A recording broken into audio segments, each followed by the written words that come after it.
VOA 세계뉴스입니다. 벨라루스에서 일본인 남성 한 명이 구금됐다고 일본 정부가 오늘 밝혔습니다. 일본 정부 대변인인 하야시 요시마사 관방장관은 이날 기자회견에서 지난 7월 9일 50대 일본인 남성 한 명이 벨라루스 현지법을 위반한 혐의로 체포됐다고 말했습니다. 요시마사 장관은 이 남성이 건강에 문제가 없는 상태라고 밝혔을 뿐 구체적인 구금 이유에 대해서는 언급을 거부했습니다. 앞서 벨라루스 국영 벨라루스 원 방송은 어제 보도에서 벨라루스군이 러시아 접경 지역에서 군사시설 등에 대한 정보를 수집한 혐의로 일본인 정보요원 한 명을 구금했다고 밝혔습니다. 이 매체는 체포된 일본인이 벨라루스의 사회적, 경제적 상황과 중국의 1대1로 구상이행, 우크라이나 벨라루스 국경 상황에 대한 정보 수집에 관여된 것으로 추정된다고 덧붙였습니다. 일본은 러시아의 우크라이나 불법 침공에 대한 벨라루스의 지원을 차단하기 위해 벨라루스 기업들의 자산 동결과 수출 통제 등의 제재를 가하고 있습니다. 미국 국방부 고위 관리들이 어제 필리핀, 일본과 각각 양국 국방 협력 등을 논의했습니다. 로이드 오스틴 미국 국방장관과 길베르토 테오도로 필리핀 국방장관은 이날 가진 전화회담에서 지난 7월 양국 국방 외무장관 간 2+2 회담 이후 양국 방위관계의 역사적 진전에 대해 논의했다고 패트릭 라이더 미국 국방부 대변인은 전했습니다. 오스틴 장관은 통화에서 최근 남중국해에서 이뤄지고 있는 필리핀의 합법적 해상작전에 대한 중국의 위험하고 상황을 고조시키는 조치에 맞서 필리핀에 대한 미국의 철통 같은 공약을 재확인했습니다. 아울러 국제법이 허용하는 모든 국가들이 안전하고 책임감 있게 비행, 항행, 운항할 수 있는 권리를 보존하는 일의 중요성에 대해서도 논의했습니다. 한편 일라이 레트너 미 국방부 인도태평양 안보 담당 차관보는 이날 미 국방부 청사에서 미야케 신고 일본 방위성 정무관과 면담했다고 피트 응우엔 국방부 대변인은 밝혔습니다. 그러면서 이들 두 관리가 지난 7월 28일 도쿄에서 열렸던 미일 안보협의위원회 회의에서 성공적 결과를 거둔 데 이어 동맹 현대화의 주요 우선순위를 진전시켰다고 덧붙였습니다. 아울러 일본 남서부 도서지방에서의 양국군의 존재와 방위산업 분야에서의 협력, 다자간 대화의 기회 등 다양한 양국 현안에 대한 관점도 공유했으며 공동 안보과제 해결을 위해 긴밀히 협력함으로써 미일 동맹을 강화하기로 합의했습니다. 중국 정부가 아프리카 국가들의 510억 달러의 자금을 비롯한 대규모 경제 지원을 약속했습니다. 시진핑 중국 국가주석은 오늘 베이징에서 열린 제9차 중국 아프리카 협력 포럼에 참석한 아프리카 국가 정상들에게 중국은 산업, 농업, 기반시설, 무역, 투자 분야에서 아프리카와 협력을 강화할 준비가 돼 있다며 이같이 밝혔습니다. 시 주석은 신용지원과 투자 등을 통한 자금 지원과 함께 아프리카 내 30여 개 기반시설 구상에 대한 지원도 이루어질 것이라면서 육상, 해상 연결망과 조율된 발전을 특징으로 하는 중국 아프리카 조직망의 구축을 촉구했습니다. 시 주석은 또 아프리카의 100만 개의 일자리 창출을 약속하고 원자력 기술 관련 협력을 비롯한 에너지 관련 지원도 강화하겠다고 밝혔습니다. 한편 시 주석은 어제 아비 아흐메드 에티오피아 총리를 비롯한 아프리카 각국 정상들과 잇따라 양자회담을 갖고 우호 협력 관계의 증진과 교통망 연결 등에 대해 논의했습니다.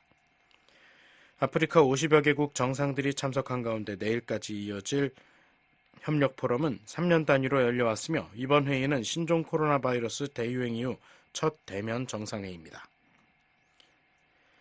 이스라엘은 하마스와의 관련성이 제거될 때까지 가자지구 남부 필라델피 회랑에 대한 점령을 유지할 것이라고 베냐민 네타냐후 이스라엘 총리가 어제 밝혔습니다.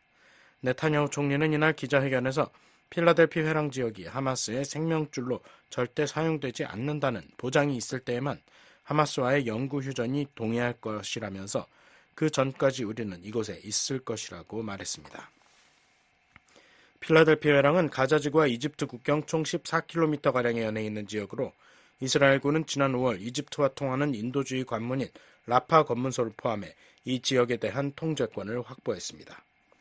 이스라엘군은 최근 이 일대에서 하마스가 무기 등 물자를 밀반입하고 무장대원을 침투시키는 지하 갱도망을 발견했다며 파괴 작전을 이어왔습니다. VOA 세계뉴스 김시영입니다.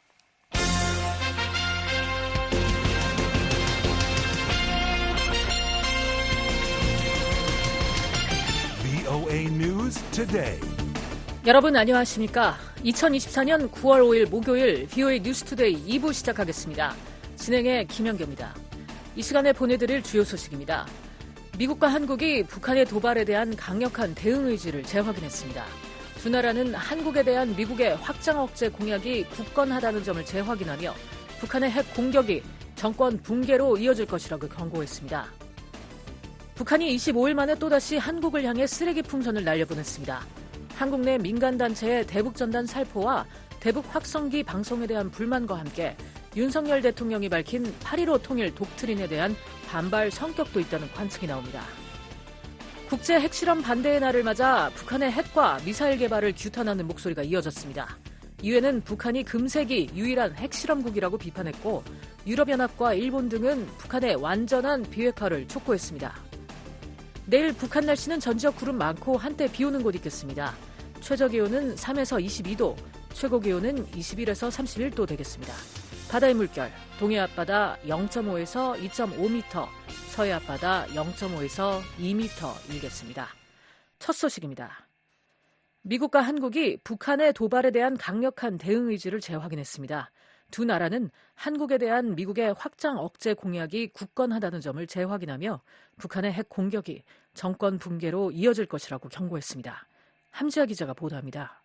보니 젠킨스 미국 국무부 군축 국제안보 차관은 미국은 모든 방위 역량을 동원해 한국에 대한 확장 억제 공약을 재확인한다고 밝혔습니다. We reaffirm the U.S. extended deterrence commitment to the ROK using the full range of U.S. defense capabilities.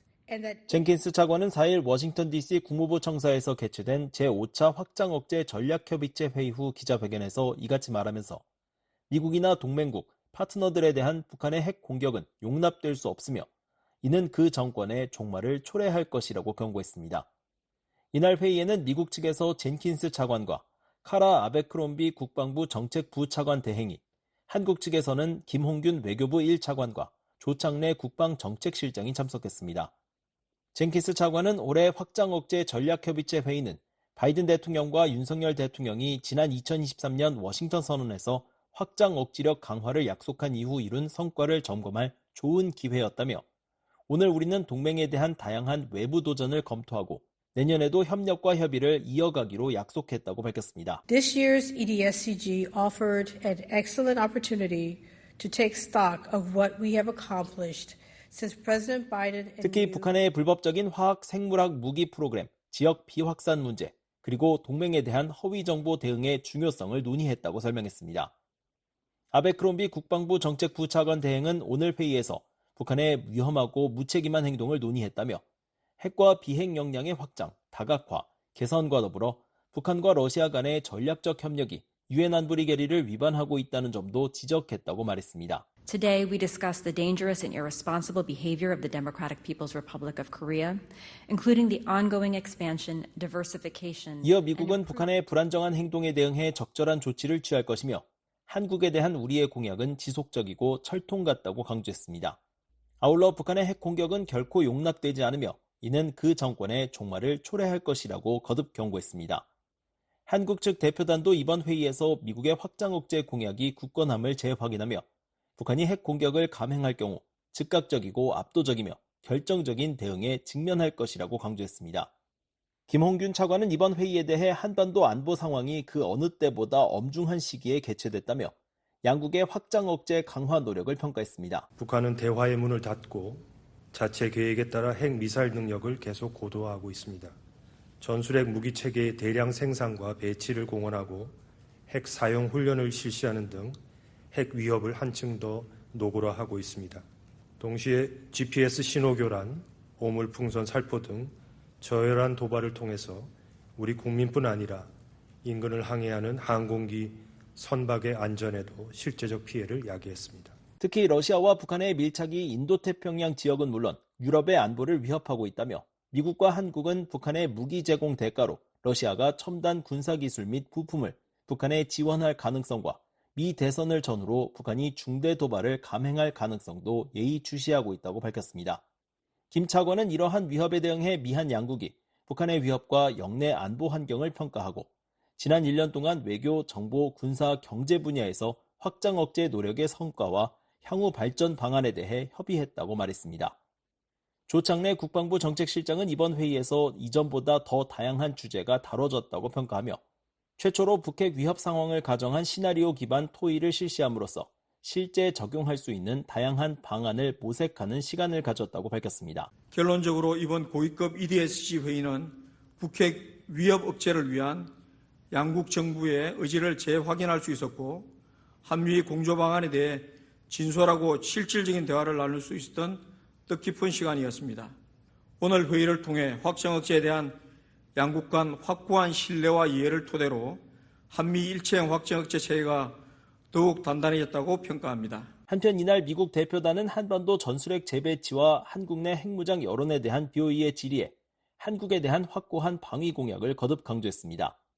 젠킨스 차관은 미국과 한국이 핵과 관련한 여러 고위급 협의체를 통해 동맹을 강화할 수 있는 방법을 지속적으로 모색하고 있다며 이 모든 것은 우리가 이 동맹에 얼마나 진지하고 헌신적인지를 보여주기 위한 노력이라고 말했습니다. So I would say to the question, watch what we're doing, see the signals, see the commitment that you're actually seeing in terms of the time. 이어 우리가 실제로 하고 있는 일과 신호들을 주의 깊게 보고 이 동맹에 얼마나 많은 시간과 노력을 투입하고 있는지 보면 우리가 확장 억제에 얼마나 헌신적이며 그 확장 억제가 얼마나 철통 같은지 알 수 있을 것이라고 강조했습니다.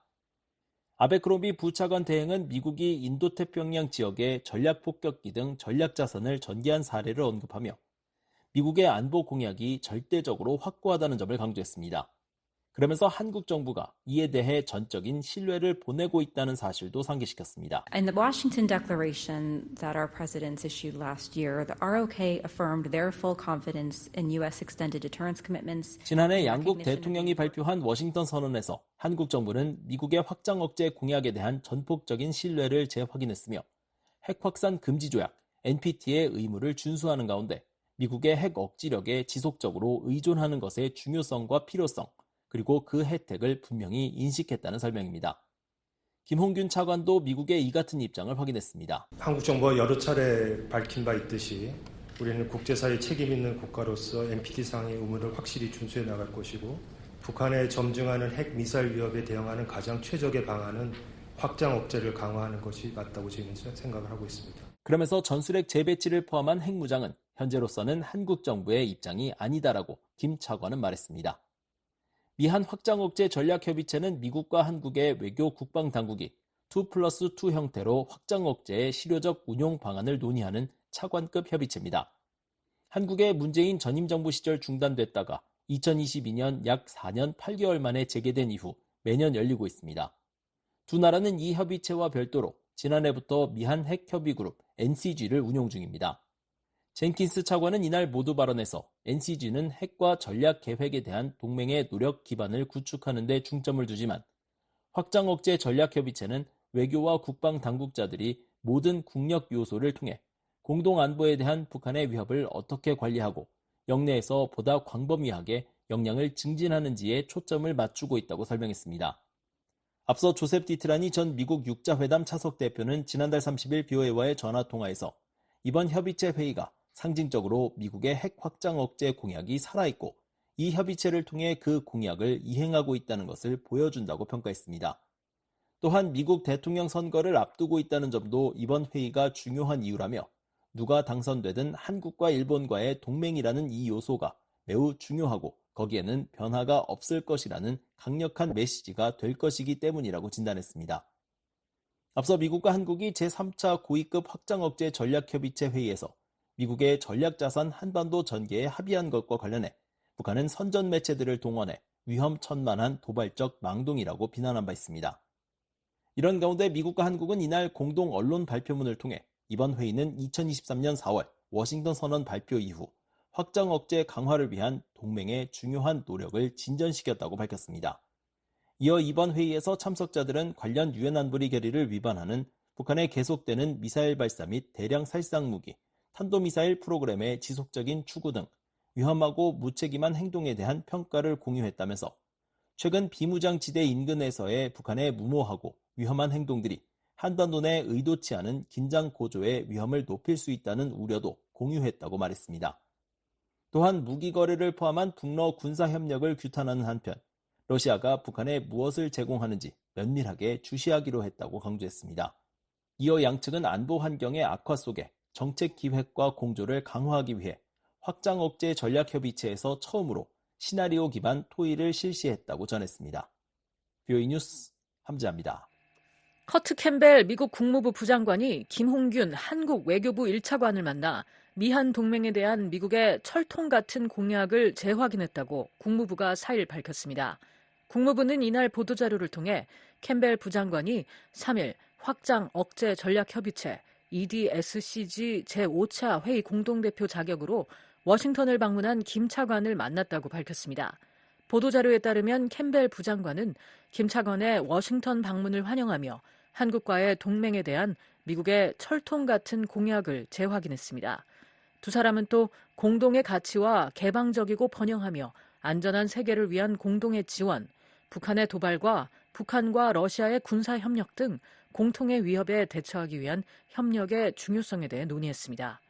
한국 외교부도 이날 보도자료를 내고 김 차관이 캠벨 부장관과 한미 외교차관 회담을 개최하고 한미 동맹과 한미일 협력, 북한 문제 관련 한미 간 공조 방안과 양국 주요 현안에 대한 의견을 교환했다고 밝혔습니다. 한국 외교부 보도자료에 따르면 양측은 한미 동맹에 대한 초당적 지지는 흔들림 없이 굳건하다고 평가하고 그간 한미 글로벌 포괄 전략 동맹으로서 도출해온 성과들을 성공적으로 관리하고 최상의 정책 공조도 지속될 수 있도록 고위급 소통을 강화해 나가기로 했습니다.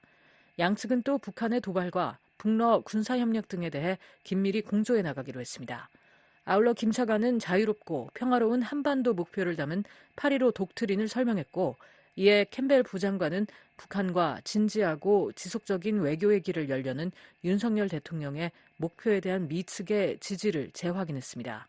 이와 함께 양측은 최근 캠프 데이비드 정상회의 1주년을 맞아 미한일 협력이 이룬 성과에 대해 만족을 표하고 앞으로 미한일 협력을 지속 강화해 나가자는 데 의견을 같이 했습니다. 두 사람은 이번 회담을 계기로 지역과 글로벌 현안에 대해서도 의견을 교환했으며 가급적 조속한 시일 내에 다시 만나 협의를 이어나가기로 했습니다. 북한이 25일 만에 또다시 한국을 향해 쓰레기 풍선을 날려보냈습니다. 한국 내 민간단체의 대북 전단 살포와 대북 확성기 방송에 대한 불만과 함께 윤석열 대통령이 밝힌 8.15 통일 독트린에 대한 반발 성격도 있다는 관측이 나옵니다. 서울의 김환용 기자 연결해 자세한 상황 알아보겠습니다. 김환용 기자. 네, 서울입니다. 북한이 또다시 대남 쓰레기 풍선 살포에 나섰군요. 우선 살포 현황에 대한 한국 측 발표 내용부터 전해주시죠. 네, 한국합동참모본부에 따르면 북한은 4일 밤부터 5일 새벽 그리고 5일 오전 9시쯤부터 낮 12시쯤까지 두 차례에 걸쳐 각각 420여 개와 60여 개, 총 480여 개의 쓰레기 풍선을 한국으로 날렸습니다. 북한은 또 5일 저녁에도 쓰레기 풍선을 부양해 한국으로 보냈습니다. 합참 분류에 따르면 북한이 지난 5월 말부터 한국 측 대북전단 살포에 반발해 오물 또는 쓰레기 풍선을 날린 게 이번이 12번째와 13번째 그리고 14번째입니다.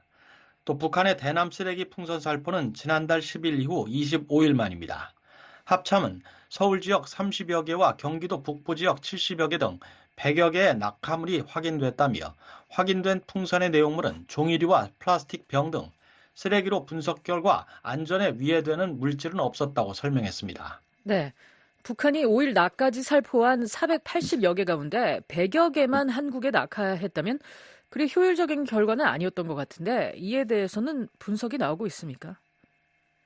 일단 풍향이 맞지 않을 수 있다는 관측이 나옵니다.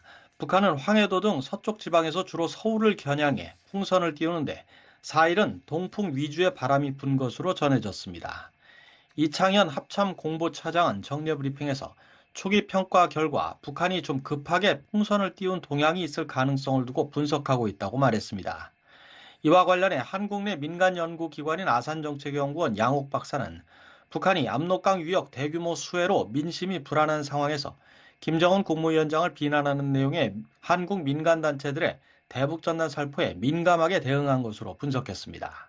7월 말에 수해가 규모가 엄청나고 아직까지 이게 복구가 제대로 안 되는 상황이라는 거죠. 이런 상황에 대북전단 같은 것들이 북한 지역에 퍼져서 특히 뭐 예를 들어서 무슨 뭐 요트라고 사치 생활을 한다 그런 내용들 같은 거 있지 않습니까? 이런 게 퍼져나갈 경우 사실 북한한테는 매우 치명적일 수도 있는 거거든요. 김 기자, 북한이 25일 동안 잠잠하게 있다가 다시 풍선을 보낸 거 아닙니까? 어떤 이유로 또 어떤 의도로 보냈는지 궁금한데요. 먼저 한국 민간단체들의 대북전단 살포에 대한 맞대응 차원이라는 관측입니다. 통일부 당국자는 최근에도 민간단체들이 대북전단을 비공개로 날리고 있는 것으로 안다고 말했습니다. 이 당국자는 민간단체 전단을 쓰레기 풍선 도발의 명분으로 삼고 있지만 민간의 정보 전달을 위한 자발적 행위가 결코 북한 당국이 자행하는 도발의 명분이 될 수 없다고 강조했습니다. 그러면서 북한이 수해로 피해가 심각한 상황에도 몰상식하고 저급한 행위를 반복한 것에 대해 유감스럽게 생각한다고 말했습니다. 한국 정부 산하 국책연구기관인 통일연구원 조한범 박사는 대북전단 살포 외에도 전방 지역에서의 한국 측의 대북 확성기 방송 지속, 그리고 한국 언론들의 북한 수해 피해 규모 보도, 그리고 얼마 전 한국에 망명한 리일규 전 쿠바 주재 북한 대사관 참사에 이딴 북한 실상 폭로 발언 등도 영향을 줬을 것이라고 설명했습니다. 심리전 방송, 수해 현실의 공개, 리일규 참사의 폭로 이런 것들에 대한 전반적인 불만이 누적된 게 이번 쓰레기 풍선의 살포의 원인이라고 보고요. 따라서 일회성이 아니고 향후 지속적으로 풍선을 살포할 가능성이 높다. 대한민국 여론이 움직일 때까지 보낼 가능성이 있고요. 한국군은 북한의 대남 풍선 살포에 대응해 지난 7월 21일부터 대북 확성기 방송을 전면 시행 중입니다. 네, 윤석열 한국 대통령이 최근 밝힌 8.15 통일 독트린과 관련 지은 분석도 있다고요. 어떤 얘기인지요? 네, 윤석열 대통령은 3대 통일 비전, 3대 통일 추진 전략, 7대 통일 추진 방안을 담은 8.15 통일 독트린을 발표했는데 이 중 7대 추진 방안 가운데 하나가 북한 주민의 정보 접근권 확대였습니다. 통일부는 후속 조치로 관련 설명 자료를 내고 북한 주민들의 정보 접근권 확대를 위한 정보 유입 활동의 전달력과 효과성을 제고하기 위해 대북 라디오 방송 콘텐츠 제작, 실태 평가, 인력 양성 등의 민간 활동을 지원해 나가겠다고 밝혔습니다. 통일연구원 홍민 박사는 한국이 정부 차원에서 대북 심리전 체계를 구축하려는 움직임에 북한이 대응 강도를 높일 가능성이 있다고 말했습니다. 민간 연구기관인 한국국가전략연구원 문성묵 통일전략센터장은 통일 독트린이 천명한 북한 주민들의 정보 접근권 강화는 북한 정권을 흔들 수 있는 수단이라며 북한으로선 이에 제동을 걸기 위해 다양한 방식의 도발에 나설 수 있다고 말했습니다. 북한으로서는 드러나는 쓰레기 풍선 그런 것뿐만이 아니라 인지전, 회색지대 전술, 각종 심리전 이런 것들을 통해서 아니면 댓글 작업이라든지 사이버 해킹이라든지 여러 가지 방법들을 통해서 사회를 혼란스럽게 만들고 정부를 피곤하게 만들 가능성 있다고 봅니다. 한국 측에선 오늘 북한과 인접한 서북도서에서 해상 사격 훈련이 있었군요. 북한의 쓰레기 풍선 살포에 대한 대응 차원이었나요? 한국 해병대 사령부에 따르면 서북도서 방위사령부 이하 해병 6여단과 연평부대 등 백령도와 연평도에 배치된 부대들이 5일 오후 2시부터 약 1시간 동안 K9 자주포와 다연장 로켓 천무 390여 발을 발사하며 해상 사격 훈련을 실시했습니다. 해병대는 이번 사격 훈련은 정례적, 방어적 성격의 훈련이라며 앞으로도 정례적인 해상 사격 훈련을 통해 해병대 화력 운용 능력을 향상시키고 군사 대비 태세를 확고히 해나갈 예정이라고 밝혔습니다. 해병대가 K9 자주포 등을 동원한 서북도서 해상 사격 훈련을 실시한 것은 지난 6월 26일 이후 71일 만입니다. 해병대가 명시적으로 밝히진 않았지만 이번 훈련이 북한 쓰레기 풍선 살포에 대한 경고성 대응이기도 하다는 관측이 나옵니다. 한국 정부는 북한이 대남 쓰레기 풍선 살포와 위치 정보 시스템 전파 고란 공격, 탄도미사일 발사 등 복합 도발에 나서자 지난 6월 4일 9.19 군사합의 전면 효력 정지를 결정했고 해병대는 같은 달 26일 정례적 성격의 서북도서 해상사격 훈련을 근 7년 만에 재개한 바 있습니다. 이런 가운데 북한이 뒤늦게 미한 연합훈련인 을지 프리덤 실드 훈련을 비판하는 담화를 발표했다고요? 네, 그렇습니다. 북한 국방성 공보실장은 5일 대외관용 조선중앙통신을 통해 발표한 담화에서 UFS와 미한 연합상륙훈련인 쌍용훈련에 대해 극히 무모하고 위험천만한 군사적 망동이라고 비난했습니다. 유사시 한반도 방어를 위한 정례 미한연합연습인 UFS는 지난달 29일 끝났는데요. 종료 일주일 만에 비난 담화가 나온 겁니다. 북한은 UFS를 하루 앞두고 외무성 미국 연구소 공보문을 통해 UFS가 침략 전쟁 연습이라고 비난한 바 있지만 훈련 기간 중엔 별도의 입장을 내지 않았고 탄도미사일 발사 등 도발도 하지 않았습니다. 북한은 이번 담화에서 계속되는 미한연합연습으로 조선반도가 정세 불안정에 노출돼 있다며 적대 세력들은 정세 격화의 무거운 책임에서 벗어날 수 없고 마땅한 대가를 치르게 될 것이라고 위협했습니다. 홍민 박사는 이번 담화가 고위급 인사가 아닌 국방성 공보실장 명의이고 과거보단 수위가 낮다고 평가했습니다. 실무부서에서 공보 차원에서 얘기하는 건조한 투로 이제 비난한 거거든요. 때문에 일단 그냥 넘어가진 않고 여러 가지 사안들을 지금 축적하고 있다라는 의도로 보여지고 향후에 아마 있을 여러 가지 행보에 대한 명분 쌓기라고 볼 수도 있을 것 같고 그렇습니다. 북한이 수해 복구에 집중하면서 미한과의 군사적 긴장 구조를 피하려는 게 아니냐는 분석도 나옵니다. 서울에서 VOA 뉴스 김환영입니다. 필립 골드버그 주한 미국 대사는 엄중한 인도태평양 안보 정세 속에 미한일 3국 간 결속이 필수적이라고 강조했습니다. 골드버그 대사는 오늘 서울 국립외교원에서 열린 서울 외교포럼 2024 영상 축사를 통해 3국은 안보에 있어 북한의 도발과 잠재적인 핵 위협에 더욱 효율적으로 운영하고자 역량을 발전시켰다며 각국의 군은 통합훈련을 통해 훈련하며 합동 능력을 갈고 닦고 있다고 말했습니다. 골드버그 대사는 1년 전 메릴랜드의 캠프 데이비드에서 조 바이든 대통령과 윤석열 대통령, 기시다 후미오 일본 총리가 만나 3자 협력과 파트너십에 대한 새로운 시대의 발족을 함께했다고 상기했습니다. 이어 오늘날 우리의 지정학적 상황은 함께 도전에 맞서도록 요구하고 있고 이러한 상황에서 협조, 협동 그리고 서로 공유하는 문제들에 대한 공동의 접근은 매우 중요하다며 인태 지역에서 평화를 지키고 무역을 증진하며 발전 목표를 추구하고자 하는 목표는 서로 간의 협력을 필요로 할 것이라고 밝혔습니다. 골드버그 대사는 그러면서 우리는 함께 할 때 더욱 강하다는 사실을 잊지 말고 다 같이 이 새 시대를 이끌어 나가야 한다고 말했습니다.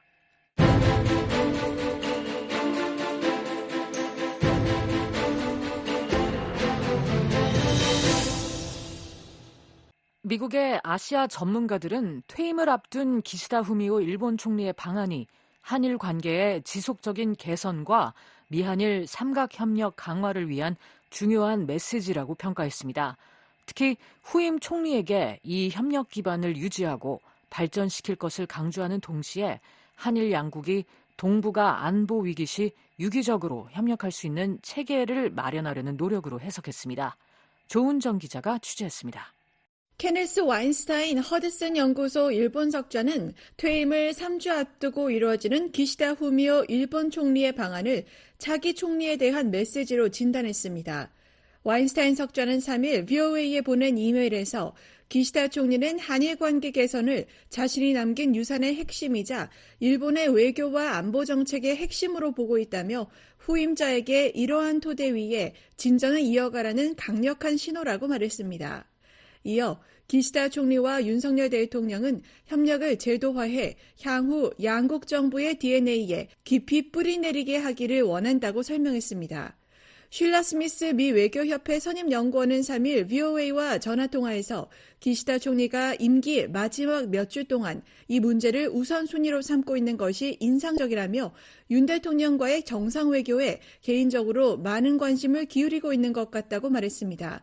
그러면서 자신의 후임자가 누가 됐든 한국과의 양자관계뿐 아니라 미국과의 3자관계에서도 한국과의 협력을 계속 소중히 여기라는 신호를 보내고 있다고 생각한다고 말했습니다. I think there's also a signal being sent by him, and that is to value to whoever comes in behind him. 아울러 일본 국민에게도 진전이 있었음을 분명히 하고 그 진전이 실질적이고 지속 가능하도록 기시다 총리가 많은 노력을 기울였음을 알리는 것이 중요하며 윤 대통령이 건설적인 파트너라는 점도 강조되고 있다고 진단했습니다. 앞서 한일 정부는 3일 기시다 총리가 6일과 7일 한국을 방문할 예정이라고 밝혔습니다. 양국 정상은 지난해 3월 윤 대통령의 일본 방문으로 12년 만에 셔틀 외교를 재개했으며 이번 방안으로 모두 12번을 만나게 됩니다. 스미스 연구원은 구체적 성과와 관련해 미한일 정상의 캠프 데이비드 합의 정신과 한일 군사협력의 복원에 부합하는 결과물이나 발표가 얼마든지 있을 수 있다고 내다봤습니다. So I think there could be any number of deliverables or announcements that are made that are in keeping with the spirit of the Camp David Accord.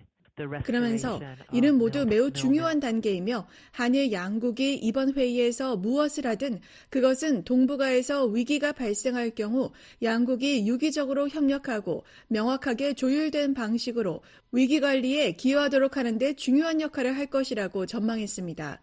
셀레스트 에링턴 조지 워싱턴대 부교수는 어떤 결과물이 나오더라도 긍정적이라며 한국인의 일본 입국을 용이하게 하기 위한 행정적 조치가 의제로 오를 수 있다는 보도를 언급했습니다. 특히 일본이 보다 한국에 적극적인 조치를 취해야 할 순서라고 말했습니다. I think from the South Korean public's perspective, it would be good if Japan could offer 에링턴 부교수는 한국 국민 입장에서는 일본이 뭔가 제시할 수 있다면 좋을 것이라며 특히 윤석열 정부가 일본에 많은 것을 줬지만 충분한 대가를 얻지 못했다는 인식이 한국 내 특히 진보적이거나 좌파 성향의 사람들 사이에서 널리 퍼져 있다고 지적했습니다. 이어 기시다 총리가 역사나 영토 분쟁에 대해 의미 있는 제스처를 취할 것이라고 기대하지는 않지만 일본이 한국에 무언가를 주는 것으로 해석될 수 있는 적극적인 조치를 취한다면 매우 바람직할 것이라고 덧붙였습니다. 데니엘 스나이더 스탠퍼드 대학 동아시아학 교수도 3일 VOA와 전화통화에서 아마도 재임을 생각하거나 우파의 지지를 필요로 하지 않는 지금이 그가 좀 더 전향적으로 나올 수 있는 때일지도 모른다고 말했습니다. I think what I would like to see, and I'm not sure if it's going to happen, is some more 스나이더 교수는 기시다 총리가 전시와 식민지 역사 문제에 대해 보다 명확한 입장을 밝히고 강제징용 피해자와 위안부에 대한 보상 문제를 포함한 역사적 정의를 위해 여전히 해결해야 할 과제가 남아있다는 것을 인정하는 것이 필요하다고 말했습니다.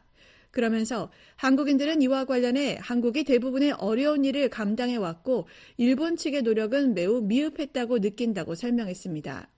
한편 전문가들은 미한일 각국의 정권 교체가 향후 삼국 협력을 어렵게 할 수 있다고 내다봤습니다.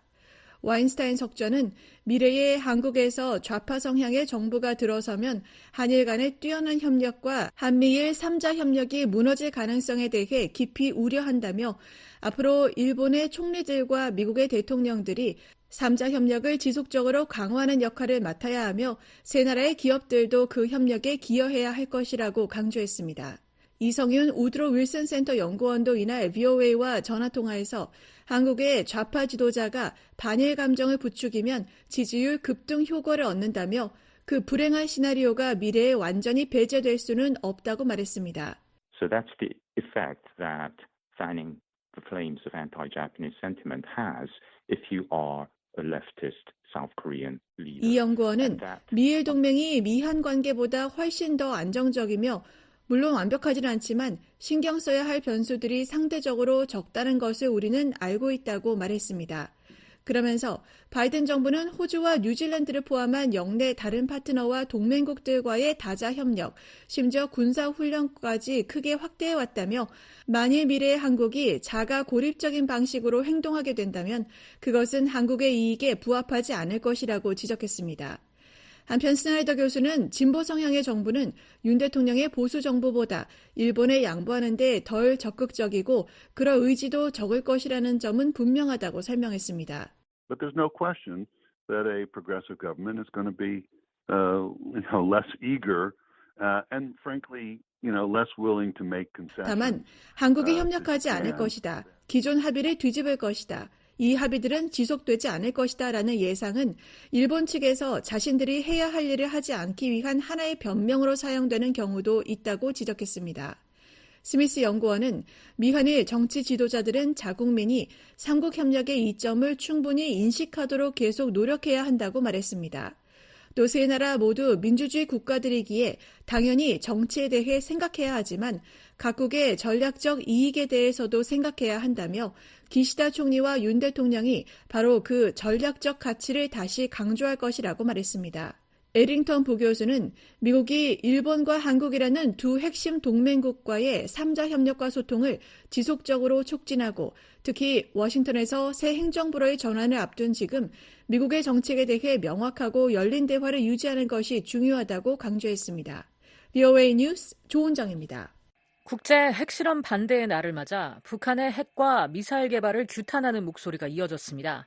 유엔은 북한이 금세기 유일한 핵실험국이라고 비판했고 유럽연합과 일본 등은 북한의 완전한 비핵화를 촉구했습니다. 안소영 기자입니다. 유엔 산하 포괄적 핵실험 금지 조약기구 CTBTO의 로버트 플로이드 사무총장이 4일 국제 핵실험 반대의 날을 기념하는 유엔청의 고위급 본회의에서 북한의 핵실험을 강하게 비판했습니다. Our current century, only one state has tested a nuclear weapon, North Korea. By 1996, the diplomats have 플로이드 been 사무총장은 provided with the 기조연설에서 science to 금세기 make a 들어 test 오직 ban 북한만이 핵무기를 verifiable. 실험했다며 북한의 추가 핵실험을 즉각 감지할 수 있는 CTBTO의 기술력을 강조했습니다. 또한 1996년 체결된 포괄적 핵실험 금지 조약으로 각국이 핵실험 금지를 검증할 과학적 기반을 마련했다며 이를 위해 300여 개의 감시 시설로 구성된 국제 감시 시스템이 구축됐다고 설명했습니다. 이어 지진파, 수중 음향, 방사성 핵종 데이터가 실시간으로 오스트리아에 있는 CTBTO 본부로 전송되고 있다며 모든 국가는 우리가 어떤 핵실험도 매우 빠르게 탐지할 것이라는 점을 알고 있다고 말했습니다. 앞서 플로이드 사무총장은 지난달 29일 국제 핵실험 반대의 날을 맞아 공개한 영상에서도 핵실험에 나서는 국가들은 반드시 대가를 치를 것이라고 경고한 바 있습니다. 미국 대표로 발언한 매튜 샤프 국무부 군비통제 국제안보국 산하 다자 및 핵문제 국장은 북한을 직접 언급하지는 않았지만 핵 보유국들의 핵실험 중단과 투명한 정보 공개를 촉구했습니다.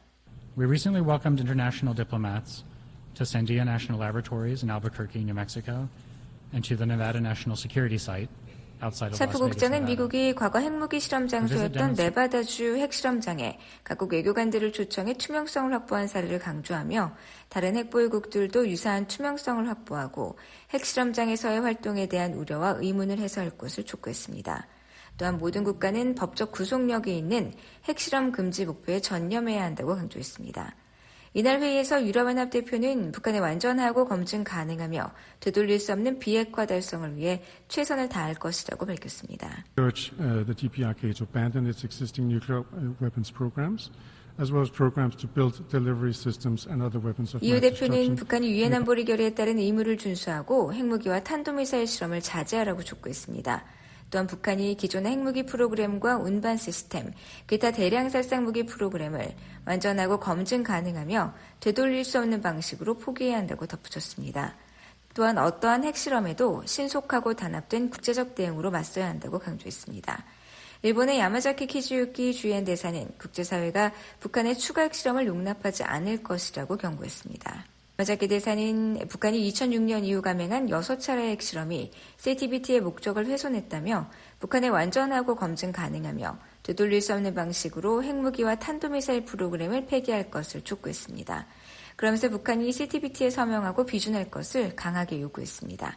유엔이 1996년 채택한 CTBT는 현재 187개국이 서명하고 178개국이 비준했지만 아직 발효되지 않았습니다.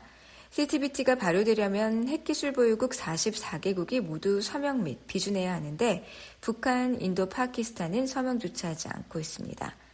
동남아시아 국가연합을 대표해 발언한 아누파부 봉노르케오 주엔 라오스 대사는 북한의 이딴 도발로 한반도 긴장이 고조되고 있는 데 대해 우려를 나타냈습니다. remain deeply concerned over the recent surge in DPRK. 봉노르케오 대사는 북한의 이딴 도발로 한반도 긴장이 고조되는 상황을 심각하게 우려하면서 북한이 유엔 안보리 결의를 준수하고 평화적 대화에 나설 것을 촉구했습니다. 한편 북한은 올해도 국제 핵실험 반대의 날 기념 고위급 회의에서 발언하지 않았습니다. 북한은 국제무대에서 여전히 핵과 미사일 개발이 자위권 행사라는 기존 입장을 고수하고 있습니다.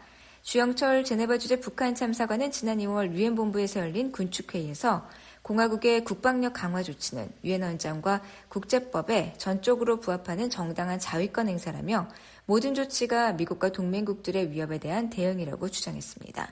VOA 뉴스 안소영입니다. 미국의 북한 인권법이 갱신되지 않은 채 2년째 공백 상태를 이어가고 있습니다. 이는 역대 최장 기간으로 의회 내 정치적 교착이 주요 원인으로 꼽힙니다. 이로 인해 북한 인권 문제에 대한 미국의 지지 약화와 비정부 기구 활동에 차질이 빚어질 수 있다는 우려가 나옵니다. 이종훈 기자가 취재했습니다. 오는 30일은 북한 인권법이 만료된 지 만 2년이 되는 날입니다. 한시법인 북한 인권법은 2004년 제정된 이후 2008년, 2012년, 2018년에 걸쳐 총 3차례 승인됐지만 2022년 9월 30일 만료된 이후 지금까지 갱신되지 않고 있습니다. 지난 2018년에도 만료 시한을 넘겨 법안이 재승인된 바 있지만 2년째 처리가 지연된 건 이번이 처음입니다. 하원의 경우 재승인 법안이 지난 5월 외교위원회를 통과했으나 여전히 본회의 심의를 기다리고 있으며 상원에서는 외교위원회에서조차 안건이 상정되지 못한 상태입니다. 현재 118대 의회는 상하원 모두 민주당과 공화당이 근소한 차이로 양분돼 안건 처리에 큰 어려움을 겪고 있습니다. 이런 정치적 교착 상태는 초당적 안건이 북한 인권법 재승인 법안에도 영향을 미쳐 역대 최장의 북한 인권법 공백이라는 사태를 초래했습니다. 상원 법안을 대표 발의한 민주당의 팀 케인 의원은 지난달 29일 VOA 기자 만나 북한 인권법 재승인 법안은 논란이 없는 안건이라고 강조했습니다. 다만 위원회에 계류 중인 논란이 되는 몇 가지 안건 때문에 모든 법안, 심지어 논란이 없는 안건에 대해서도 처리에 이견이 있는 것이라고 설명했습니다. The North Korean Human Rights Act reauthorization is not controversial. There are some controversial items pending before the committee. 케인 의원은 위원회에서 북한 인권법 재승인 법안처럼 논란이 없는 안건조차 처리가 지연되는 문제를 해결하기 위해 노력 중이라며 9월 9일 휴회 종료 후 상황을 계속 지켜봐달라고 당부했습니다. 북한 인권법은 북한의 인권 상황 개선과 탈북민 보호를 목적으로 정부와 비정부 기구들의 다양한 프로그램을 지원해왔습니다. 그러나 북한 인권법 공백 사태가 장기화하면서 북한 인권 문제에 대한 미국의 강력한 지지라는 상징적 메시지가 약화하는 것 물론 비정부 기구들의 관련 활동에 차질이 생길 수 있다는 우려가 나옵니다. 그레그 스칼라튜 북한 인권위원회 사무총장은 VOA의 통화에서 북한 인권에 대한 관심이 줄어드는 것이 가장 우려스럽다며 미국 정부에서 북한 인권 문제에 가장 적극적인 기관은 의회였다고 말했습니다. Most serious concern is declining interest in North Korean human rights. And Congress 그러면서 북한 인권법 재승인이 내년까지 지연된다면 관련 NGO들에 대한 재정 지원이 줄어들 가능성이 있다고 덧붙였습니다. 수잔 솔티 북한 자유연합 대표는 미 정부의 예산 지원을 받지도 요청하지도 않기 때문에 북한 인권법 연장 지연이 단체 활동에는 영향을 미치지 않는다면서도 재승인 지연 사태는 매우 실망스럽다고 말했습니다. 또한 북한 인권법 연장 지연은 우리 정부가 제대로 기능하지 못하고 있음을 보여주는 것이라며 북한 인권 문제와 그 개선에 대해 의원들 사이에 강력한 초당적 지지가 있기 때문이라고 말했습니다. VOA는 북한 인권법 재승인 법안 공동 발의자인 공화당의 마르코 루비오 상원 의원과 연킨 공화당 하원 의원 그리고 아미베라 민주당 하원 의원에게도 논평을 요청했으며 답변을 기다리고 있습니다.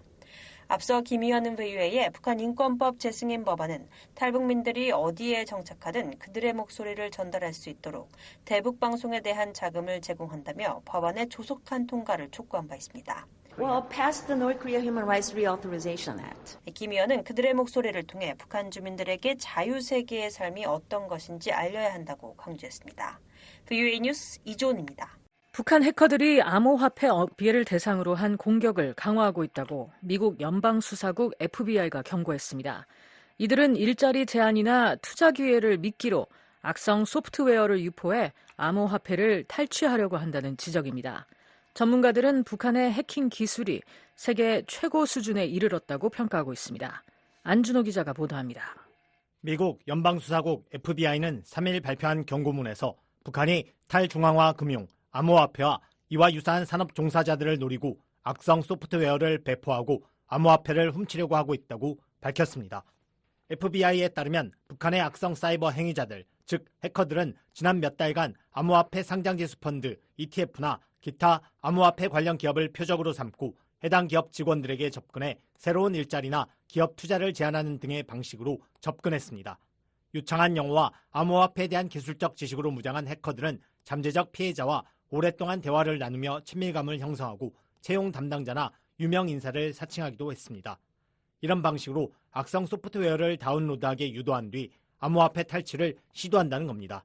FBI는 예상치 못한 암호화폐나 기술기업의 고용 제한, 협상 없이 비현실적으로 높은 보상을 약속하는 경우, 이전 논의나 제한 없이 갑작스럽게 받는 투자 제한 등이 북한 해커들의 공격 신호일 수 있다고 경고했습니다.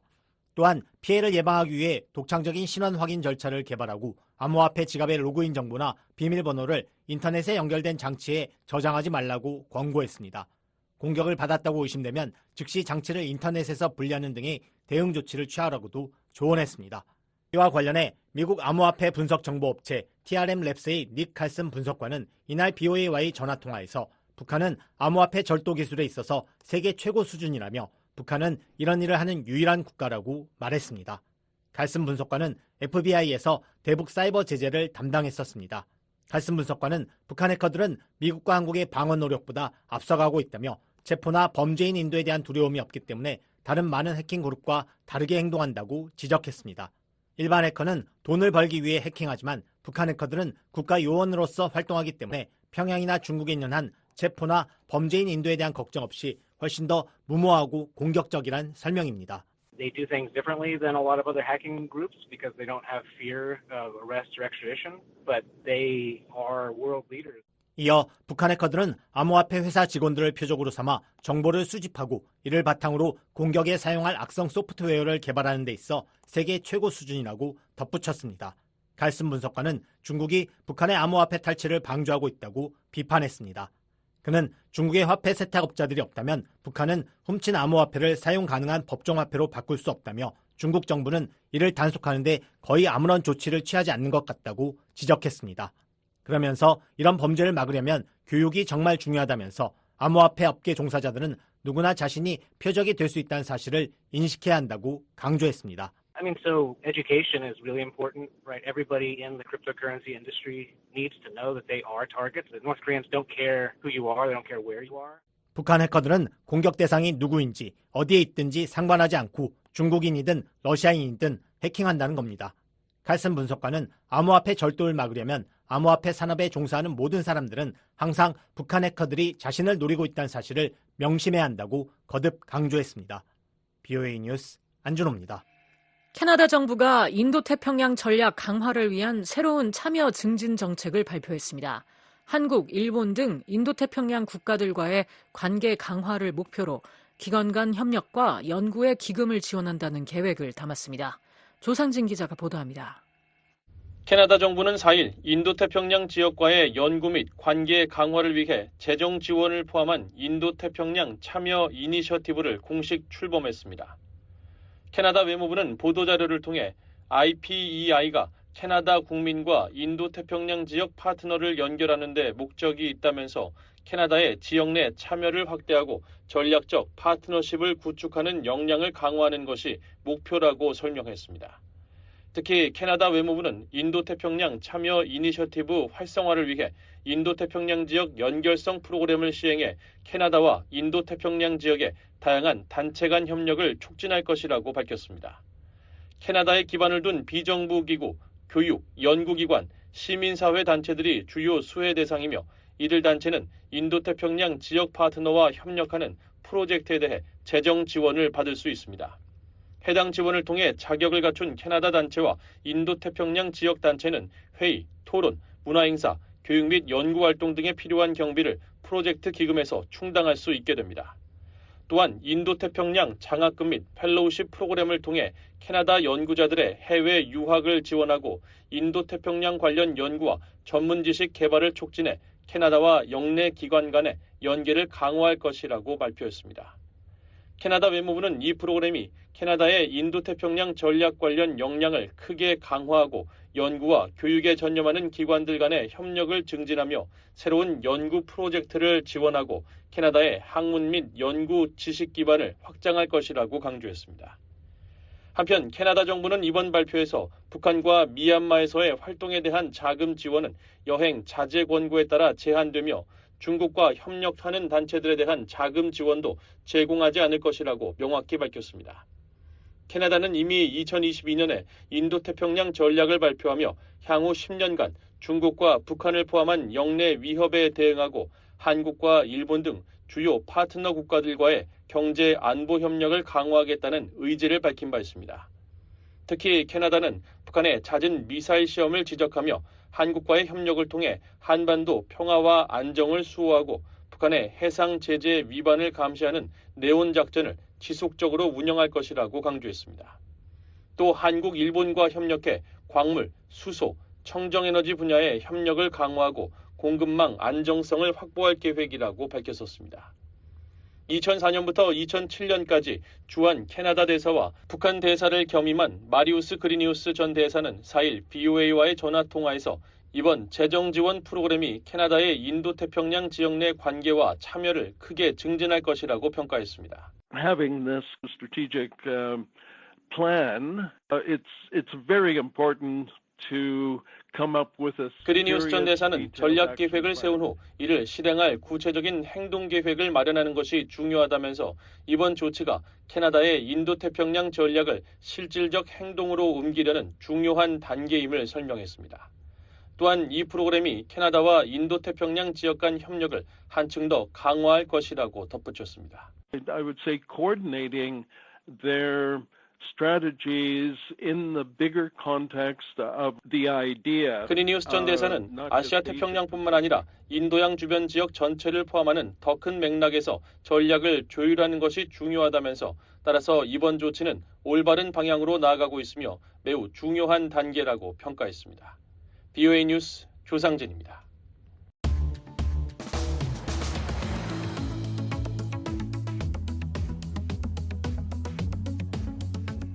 한국 내 주요 뉴스를 소개해드리는 한국은 지금입니다. 최원기 기자 나와 있습니다. 어서 오세요. 안녕하십니까? 네, 오늘은 어떤 소식이 있습니까? 한국 정부가 국민연금 개혁안을 내놨다는 소식 전해드리겠습니다. 이어서 북한이 7월 압록강 일대에서 발생한 수해 책임을 물어 간부들을 처형했다는 소식 전해드리겠습니다. 네, 먼저 정부가 국민연금 개혁안을 내놨다는 소식부터 살펴볼까요?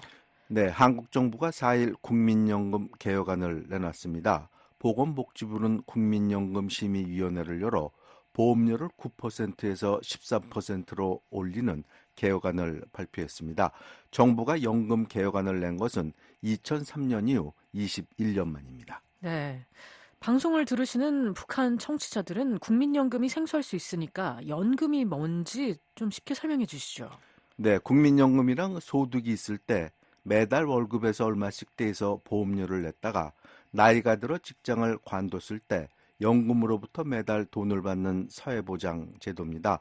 공적 연금 제도는 1899년 독일에서 시작됐는데 지금은 미국, 프랑스, 일본 등 170여 개 국가에서 운영되고 있습니다. 한국에서는 1988년 1월 시작됐는데요. 1999년부터는 전 국민이 국민연금에 가입할 수 있게 됐습니다. 네, 그렇다면 한국에서 국민연금에 가입한 사람은 몇 명이나 되나요? 대략 2,200만 명이 국민연금에 가입해 노후를 준비하고 있고요. 현재 국민연금을 받는 사람은 583만 명에 이릅니다. 네. 그런데 어떤 문제가 있어서 국민연금을 개혁해야 한다는 거죠? 그것은 한국 사회가 급격히 저출산, 즉 아이를 적게 낳는 데다 고령화, 나이가 많은 노인 인구가 많아졌기 때문입니다. 네. 젊은이들이 줄어서 돈을 낼 사람은 줄어드는데 연금을 받는 노인 인구는 늘어나기 때문에 연금이 오는 2055년께에는 소진된다는 얘기입니다. 네, 도대체 인구가 얼마나 줄어들고 있길래 연금이 소진된다는 겁니까? 합계 출산율은 한 여성이 평생 낳는 아이의 숫자를 말하는데요. 네. 한국의 합계 출산율은 1970년대는 4.53명이었다가 지난해는 0.72로 세계 최저치를 기록했습니다. 이에 따라 2,200만 명인 국민연금 가입자 수는 감소해서 오는 2050년에는 1,500만 명으로 감소할 것으로 전망됩니다. 반면 기대 수명은 올해 84.3세에서 2070년에는 91.2세까지 늘어서 연금을 받는 사람은 2050년에는 1,467만 명으로 증가할 전망입니다. 네, 전체 인구의 4분의 1이 넘는다는 얘기인데 한마디로 연금 보험료를 낼 사람은 줄고 받을 사람이 늘어난다 그거죠. 정부가 마련한 개혁안 내용 소개해 주시죠. 네, 정부가 마련한 개혁안은 보험료를 기존의 9%에서 13%로 올리는 겁니다. 또 연금과 관련해 자동 조정 장치를 도입하고 보험료 인상도 나이별로 차등 인상한다는 방안을 담고 있습니다. 네, 자동 조정 장치는 뭐고 또 차등 인상은 뭔가요? 네, 자동 조정 장치는 연금 가입자 수, 또 기대 수명 변화 등에 따라 연금 수급액을 자동적으로 늘리거나 줄이는 장치를 마련한다는 얘기입니다. 또 차등 인상이라는 것은 현재 소득의 9%를 보험료로 내고 있는데 이를 13%까지 올리되 나이별로 다르게 인상한다는 겁니다. 네. 예를 들어서 50대는 매년 1%, 40대는 0.5%, 20대는 0.25% 올리자는 겁니다. 이렇게 되면 세대 간 형평성을 높일 수 있는 장점이 있습니다. 네, 정부 차원의 연금 개혁 방안은 나왔는데 앞으로 어떻게 추진이 되나요? 연금 개혁의 공은 이제 국회로 넘어가게 됐습니다. 정부가 만든 개혁안이 국회에 제출되면 국회는 연금특별위원회를 구성해서 논의할 것으로 보입니다. 그리고 이 과정에서 개혁 방식을 두고 여당과 야당이 상당히 논란을 벌일 전망입니다.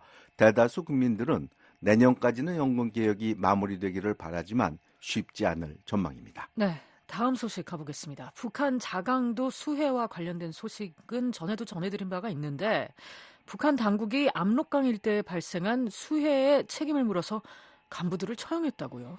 네, 한국의 조선일보와 KBS 등 주요 언론이 4일 일제히 보도한 내용인데요. 한국의 국가정보원은 북한 당국이 간부들을 처형한 동향이 파악돼 예의주시하고 있다고 밝혔습니다. 특히 처형된 간부 중에는 당시 자강도 노동당 책임비서였던 강봉훈이 포함됐을 가능성이 있는 것으로 전해졌습니다. 이와 관련해 TV조선은 수해 지역의 간부 20-30명이 한꺼번에 총살당한 것으로 파악됐다고 보도했습니다. 네, 앞서 자강도 도당 책임부서는 수해 책임을 지고 경질이 됐는데 처형이 됐다니 정말 끔찍합니다. 그렇습니다. 김정은 국무위원장은 7월 31일 열린 당 정치국 비상확대회의에서 경찰청장에 해당되는 사회안전상과 평안북도와 자강도의 당 책임비서를 경질했는데 이번에 처형을 한 것으로 보이고요.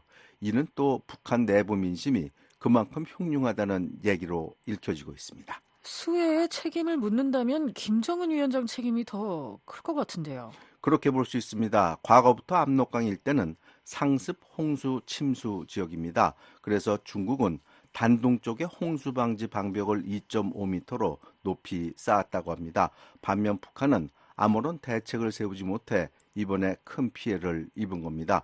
따라서 책임을 묻는다면 도당 책임비서보다는 핵과 미사일의 가용 자원을 탕진한 김정은 위원장에게 책임을 물어야 할 것으로 보입니다. 네, 북한 당국은 아직 인명피해 숫자는 아직 밝히고 있지는 않는데 좀 밝혀진 게 있습니까? 네, 한국 KBS가 북한의 압록강 일대를 촬영한 인공위성 사진을 분석해 보도했는데요. 인공위성 사진을 보면 자강도 성강군 광명리 일대 주택 수백 채는 7월 말 폭우로 모두 휩쓸려 내려간 듯 찾아볼 수 없습니다. 또 인근의 동산리도 이번 수해로 약 100여 채의 주택과 건물이 유실됐습니다. KBS는 대북 소식통을 인용해 성강군 주민들이 대피한 마을회관이 산사태로 무너져 약 300여 명이 매몰되는 참사가 발생했다며 중장비가 제때 도착하지 못해 삭과 곡괭이로 구조하다 시간이 지체됐다고 전했습니다. 그러면서 자강도 지역에만 사망자가 총 1,000명이 넘는다고 전했습니다. 네, 한국은 지금 최원기 기자였습니다. The Voice of America, 지금까지 VOA 뉴스투데이 2부 들으셨습니다. 잠시 후에는 세계 뉴스에 이어 여기는 워싱턴입니다가 방송됩니다. 여러분의 많은 애청 바랍니다.